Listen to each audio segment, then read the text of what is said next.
Hello বন্ধুরা, ভারতী কিচেনে স্বাগত। আজকে আমাদের ব্রেকফাস্টে এই আয়োজন করা হয়েছে।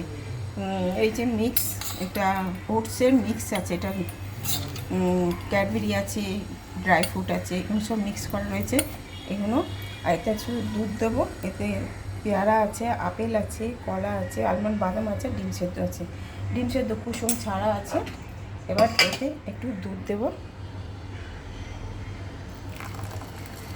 দুধ দিয়ে এটা খেলে খুব ভালো স্বাস্থ্যের জন্য। এটা এটা যারা যারা জিম করে তাদের জন্য এই ব্রেকফাস্টটা, যারা জিম করে তাদের জন্য, সাধারণ মানুষের জন্য না। ভালো লাগলে লাইক করো, কমেন্ট করো, সাবস্ক্রাইব করো। টাটা।